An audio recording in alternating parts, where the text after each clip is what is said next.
Everyone, welcome back to my channel. आज की इस वीडियो में मैं आपके साथ शेयर करूंगी वेलवेट कुर्ती की कटिंग और स्टिचिंग। वेलवेट फैब्रिक से रिलेटेड जितनी भी इंफॉर्मेशन है मैं आपको इस वीडियो में शेयर करने वाली हूँ। जितने भी आपके डाउट हैं वो सब आपके क्लियर हो जाएंगे, तो वीडियो में लास्ट तक बने रहिए। तो चलिए स्टार्ट करते हैं। इस कुर्ती को बनाने के लिए हमने यहाँ पर 2 वेलवेट के स्टोल यूज़ किए हैं। अगर आप फैब्रिक लेकर इस कुर्ती को डिज़ाइन करना चाहते हैं तो आपको 1.5 मीटर फैब्रिक लेना होगा, अगर उस फैब्रिक का अर्ज 65 इंच है। अगर आपके फैब्रिक का अर्ज कम है तो आपको 2 मीटर फैब्रिक लेने कुर्ती डिज़ाइन करने के लिए। इस स्टोल को चारों तरफ से पहले से ही ओवरलैप किया गया है। इस स्टोल की जो चौड़ाई है वो 22 इंच है और इस स्टोल की जो लंबाई है वो 65 इंच है। ऐसे हमने 2 स्टोल का यूज़ किया है। इसमें से हम फ्रंट और बैक पार्ट की कटिंग करेंगे अलग अलग, और बचे फैब्रिक से हम स्लीव्स की कटिंग करेंगे। फ्रंट नेक डिज़ाइन करने के लिए हमने यहाँ पर डिज़ाइनर फैब्रिक का यूज़ किया है, जो हमने मेन फैब्रिक के कलर से मैच करता हुआ लिया है। अगर आपके पास भी कोई मैचिंग फैब्रिक है तो आप उसका यूज़ कर सकते हैं। सबसे पहले हमें फैब्रिक को एक बार फोल्ड कर लेना है, फैब्रिक की राइट साइड को ऊपर की तरफ करते हुए। वेलवेट फैब्रिक में जो छोटे छोटे रोए होते हैं वो आपस में चिपक जाते हैं, जिससे फैब्रिक अच्छे से सेट नहीं होता। इस वजह से हम फ्रंट और बैक पार्ट की कटिंग अलग अलग करते हैं। इसमें जो फर की डायरेक्शन है अगर वो नीचे की तरफ है तो हमें लाइट कलर मिलेगा, अगर हम ऊपर की तरफ करेंगे तो हमें डार्क कलर मिलेगा। अगर आपको लाइट कलर चाहिए तो आपको फर का जो डायरेक्शन है वो नीचे की तरफ रखना है और शोल्डर की कटिंग ऊपर की तरफ करनी है। अगर आपको डार्क कलर चाहिए तो फर की डायरेक्शन को हमें ऊपर की तरफ रखना है। फैब्रिक को आपको अपने हिप साइज के अकॉर्डिंग फोल्ड करना है। जितना भी आपका हिप राउंड है उसको 4 से डिवाइड करना है। जितना आएगा उसमें हमें 2 इंच एक्स्ट्रा ऐड करते हुए फैब्रिक को फोल्ड करना है। यहाँ पर हमारे हिप साइज 36 इंच है, उसको 4 से डिवाइड करने के बाद आएगा 9 इंच। 9 इंच में हमने 2 इंच ऐड करते हुए यहाँ पर 11 इंच पर फैब्रिक को फोल्ड कर लिया। आपको भी अपने साइज के अकॉर्डिंग इस तरीके से फैब्रिक को फोल्ड कर लेना है। सबसे पहले हमें ऊपर की तरफ एक सीधी लाइन ड्रॉ करनी है। अब इस लाइन के ऊपर हमें शोल्डर के लिए मार्किंग करनी है। जितना भी आपका फुल शोल्डर है उसे 2 से डिवाइड करके मार्क कर लेना है। अब उस मार्क के नीचे की तरफ हमें आर्म होल के लिए मार्क करना है, तो 7 इंच पर ही हम यहाँ पर आर्म होल के लिए मार्क करेंगे। जितना भी आपने शोल्डर लिया उतना ही आपको आर्म होल के लिए मार्क कर लेना है। फोल्डर साइड से हमें नेक विड्थ के लिए 2.5 इंच पर मार्क करना है और हाफ इंच शोल्डर डाउन करते हुए दोनों ही मार्किंग को हमें मिलाते हुए तिरछी लाइन को ड्रॉ कर लेना है। आर्म होल के लिए आप फॉर्मूले का भी यूज़ कर सकते हैं। जितना भी आपका चेस्ट साइज है उसको 6 से डिवाइड करना है, उसमें 1 इंच ऐड करते हुए मार्क कर लेना है। अब उस मार्क से नीचे की तरफ हमें चेस्ट लाइन के लिए मार्किंग करनी है, तो यहाँ पर हमें स्केल की हेल्प से चेस्ट लाइन को ड्रॉ कर देना है। अब शोल्डर से हमें मार्क करना है 14 इंच पर वेस्ट लाइन के लिए, और 21 इंच पर हमें हिप लाइन के लिए मार्किंग करनी है। अब दोनों ही मार्किंग पर हमें स्केल की हेल्प से वेस्ट लाइन और हिप लाइन को ड्रॉ कर लेना है। चेस्ट लाइन पर आपको चेस्ट के लिए मार्किंग करनी है, तो जितना भी आपका चेस्ट साइज है उसका 4th पार्ट करना है और उसमें हाफ इंच की लूजिंग देते हुए मार्क कर लेना है। हमारे मेजरमेंट में 32 इंच चेस्ट साइज है और उसमें 1.5 इंच मार्जिन ऐड करना है। मार्जिन आप अपने चॉइस के अकॉर्डिंग कम और ज़्यादा भी कर सकते हैं। वेस्ट लाइन पर हमें वेस्ट राउंड का 4th पार्ट करना है, उसमें हाफ इंच लूजिंग ऐड करते हुए राउंड पर हमें हिप का 4th पार्ट करना है और 1.5 इंच ऐड करते हुए मार्क कर लेना है। अब हमें फिटिंग वाली पॉइंट को फिटिंग वाले पॉइंट से मिलाना है, मार्जिन वाले पॉइंट को मार्जिन वाले पॉइंट से मिलाते हुए इस तरीके से साइड की मार्किंग करनी है। अगर आपको कुर्ती को फिटिंग में बनाना है तो आप बिना लूजिंग ऐड किए मार्किंग करें। आर्म होल लाइन पर हमें आर्म होल की शेप को ड्रॉ करना है, तो जितना भी आपका आर्म होल है उसका सेंटर पॉइंट निकालना है और फिटिंग वाले पॉइंट से हमें इस तरीके से बैक आर्म होल की शेप को ड्रॉ कर देना है। अब हाफ इंच अंदर की तरफ राउंड शेप ड्रॉ करते हुए फ्रंट पार्ट के लिए आर्म होल की शेप को ड्रॉ कर लेना है। अब शोल्डर से हमें कुर्ती की लेंथ के लिए मार्किंग करनी है। तो जितना भी आपका तैयार लेंथ है उसमें आपको 2.5 या 3 इंच एक्स्ट्रा ऐड करते हुए मार्क कर लेना है। अगर आप नीचे की तरफ लेस यूज़ करेंगे तो आपको फुल लेंथ में 1 इंच एक्स्ट्रा ऐड करते हुए ही मार्क करना है। इस कुर्ती की जो टोटल तैयार लेंथ है वो हमें 42.5 इंच चाहिए। इसमें हमने हाफ इंच एक्स्ट्रा ऐड करते हुए 43 इंच पर मार्क कर लिया। तो यहाँ पर हम फैब्रिक को नीचे की तरफ से फोल्ड करेंगे। तो फोल्डिंग के लिए हमने यहाँ पर 2 इंच पर मार्क किया है। अभी आपको नीचे से फोल्ड करना है उतना आपको मार्क कर लेना है। अब हमें नीचे से कुर्ती की चौड़ाई के लिए मार्किंग करनी है। तो इसके लिए जितना भी आपका हिप लाइन पर मार्जिन के साथ मार्किंग किया है उतना ही हमें मार्क कर लेना है। तो यहाँ पर हमारे मेजरमेंट में 10.5 इंच है। तो इस तरीके से हमने 10.5 इंच पर मार्किंग कर ली। अब हमें स्केल की हेल्प से सारे मार्किंग को मिलाते हुए सीधी लाइन को ड्रॉ कर लेना है। अगर आप फर्स्ट टाइम मेरी वीडियो देख रहे हैं तो चैनल को विजिट जरूर करिएगा। चैनल यूजफुल लगे तो चैनल को सब्सक्राइब कर लीजिएगा और बेल आइकन को भी प्रेस कर लीजिएगा। अब हमें मार्किंग के ऊपर से फैब्रिक को कट कर लेना है और नीचे की तरफ जो एक्स्ट्रा फैब्रिक बच जाएगा उसका यूज़ हम स्लीव बनाने में करेंगे। तो यहाँ पर हमने फैब्रिक की कटिंग कर दी है। अब जो नीचे की तरफ से फैब्रिक बच गया है उसका यूज़ हम स्लीव बनाने में करेंगे। यहाँ पर हमें वेस्ट लाइन और हिप लाइन पर छोटे छोटे कट लगा लेने हैं। नीचे की तरफ से भी जहाँ से हमें फैब्रिक को फोल्ड करना है वहाँ पर भी हम एक कट लगा लेंगे। फ्रंट पार्ट की जो कटिंग है वो हमारी कंप्लीट हो चुकी है। सिंपली अब हमें बैक पार्ट के लिए फैब्रिक को फोल्ड करना है और फ्रंट पार्ट को हमें उसके ऊपर अच्छे से रखते हुए मार्किंग करनी है। बैक पार्ट को कट करने से पहले आपको फैब्रिक के जो फर हैं उनको अच्छे से चेक कर लेना है उसकी डायरेक्शन को, और हमें फ्रंट पार्ट को अच्छे से सेट करके इस तरीके से मार्किंग कर लेनी और फैब्रिक को कट कर लेना है। अब हमें फ्रंट आर्मर को भी कट कर लेना है। इसके बाद हम स्लीव की कटिंग करेंगे। तो जितनी भी आपको स्लीव की तैयार लेंथ रखनी है उसमें आपको 1 इंच ऐड करते हुए मार्किंग कर लेनी है स्लीव की लेंथ के लिए। जितना भी आपका आर्म होल राउंड है उसका आपको हाफ करना है, उसमें 1.5 इंच मार्जिन ऐड करते हुए मार्किंग करनी है। और इस तरीके से आपको तिरछे में अपनी आर्म होल राउंड का हाफ मार्क कर लेना है और स्लीव की केप की शेप जो है इस तरीके से हमें ड्रॉ कर देनी है। स्लीव को हमने यहाँ पर 3 इंच डाउन किया है और हाफ इंच अंदर की तरफ हमें फ्रंट आर्म होल के लिए मार्किंग करनी है। नीचे की तरफ आप जितना भी स्लीव राउंड रखना चाहते हैं उसमें 1.5 इंच ऐड करते हुए मार्किंग करनी है। अब ऊपर और नीचे वाली मार्किंग को इस तरीके से मिलाते हुए हमें साइड की फिटिंग वाली मार्किंग कर लेनी है। अब हमें मार्किंग के ऊपर से फैब्रिक को कट कर लेना है। यहाँ पर हमने फैब्रिक को कट कर लिया है।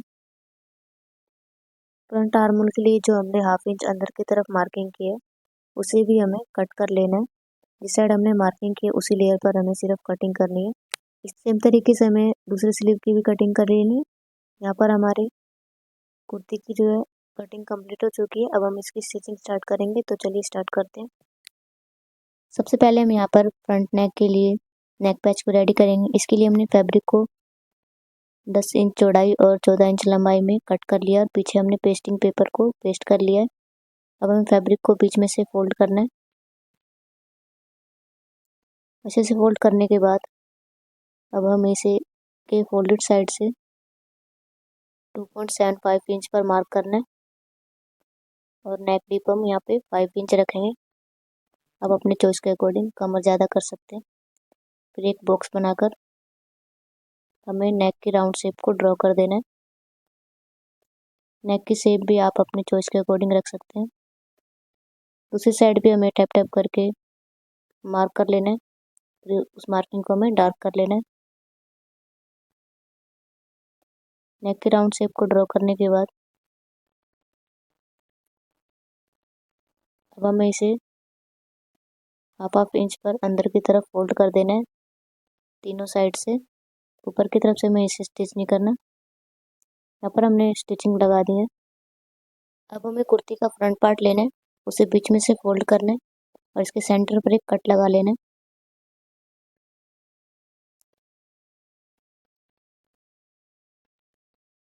पैच पर भी हमें एक कट लगा लेना है। अब कुर्ती के रोंग साइड पर हमें पैच के राइट साइड को रखना है और हमें इसे पिन से पहले अच्छे से सेट कर लेना ताकि सिलते वक्त ये इधर उधर हिले ना। सेंटर में भी हमें एक पिन लगा लेना। इसके बाद हमें मार्किंग के ऊपर स्टिचिंग लगानी है। यहाँ पर हमने स्टिचिंग लगा दी है। थोड़ा सा मार्जिन छोड़ते हुए हमें फैब्रिक को कट कर लेना है। कट करते वक्त ध्यान रहे कि सिलाई कट ना हो।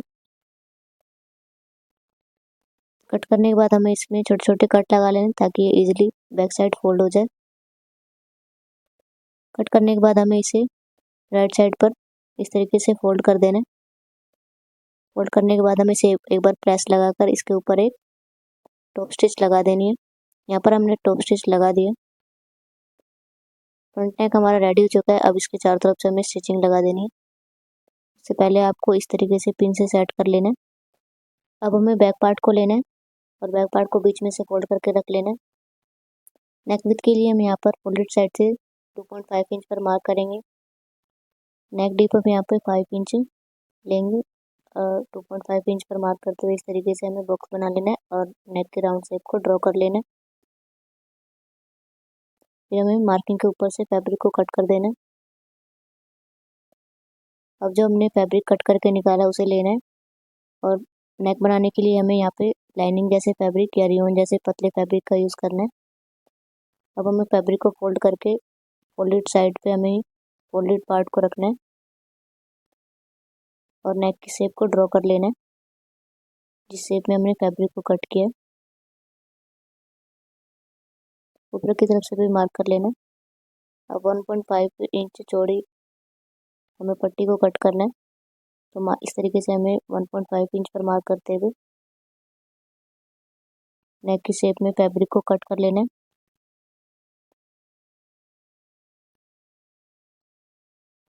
आप जिस भी शेप में नेक को डिज़ाइन करेंगे उसी शेप में आपको इस तरीके से पट्टी को कट कर लेना है।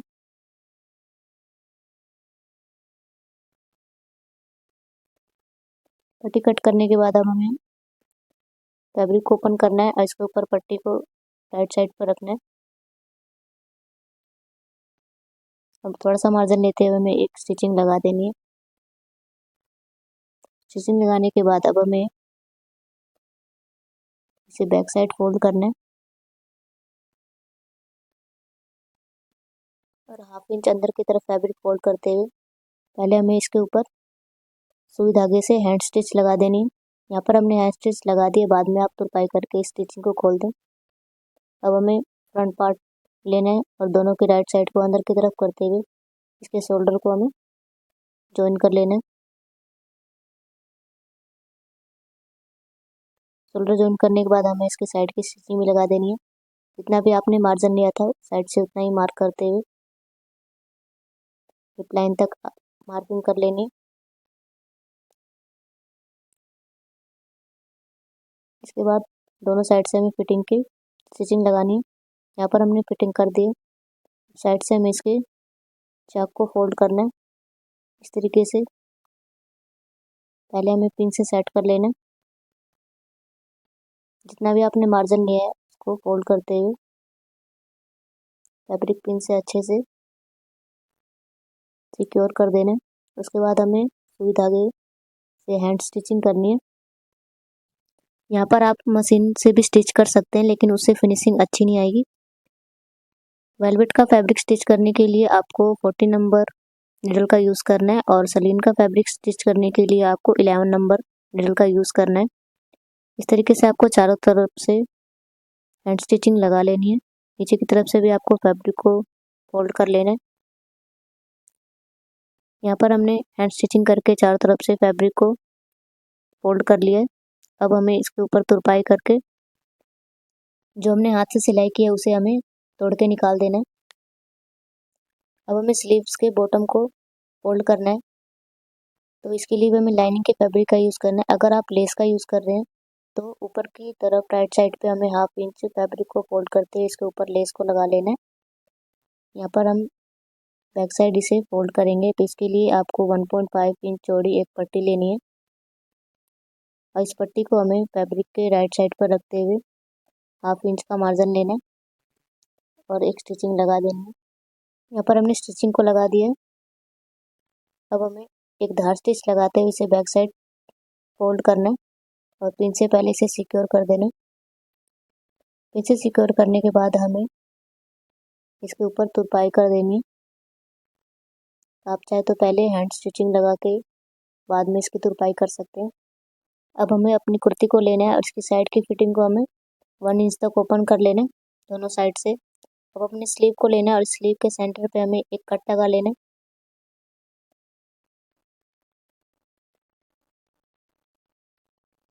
स्लीव में जो हमने फ्रंट पार्ट के लिए आर्म होल को एक्स्ट्रा कट किया है उसे हमें फ्रंट आर्म होल से मैच करते हुए शोल्डर और स्लीव के सेंटर को मैच करना है और हमें इसे पिन से पहले सिक्योर कर लेना है। इस तरीके से हमें पहले स्लीव को कुर्ती के साथ पिन से सिक्योर कर लेना है और पहले हमें सेंटर से हाफ में स्टिचिंग लगानी है। उसके बाद हमें सेंटर से बैक पार्ट में स्टिचिंग लगानी है। इस तरीके से हमें पूरे राउंड में स्टिचिंग लगा देनी है। यहाँ पर हमने स्लीव को अटैच कर दिया है। साइड से जो भी एक्स्ट्रा मार्जिन बचेगा उसे हमें कट करके अलग कर देना है। कुर्ती में भी अगर आपको एक्स्ट्रा मार्जिन लगे तो उसे भी आपको कट कर देना है। अब स्लीव के बॉटम से हमें स्टिचिंग लगाते हुए कुर्ती के फिटिंग में हमें इसे मिला देना है। यहाँ पर हमने दोनों स्लीव को अटैच कर लिया है, साइड की फिटिंग लगा ली है। स्लीव के बॉटम में हमने यहाँ पे तुरपाई भी कर ली है। जो भी हमारा स्टिचिंग का काम था वो हमने कंप्लीट कर लिया है। अब आप इसका फाइनल लुक देख सकते हैं। आई होप आपको मेरा बताया हुआ समझ में आया होगा।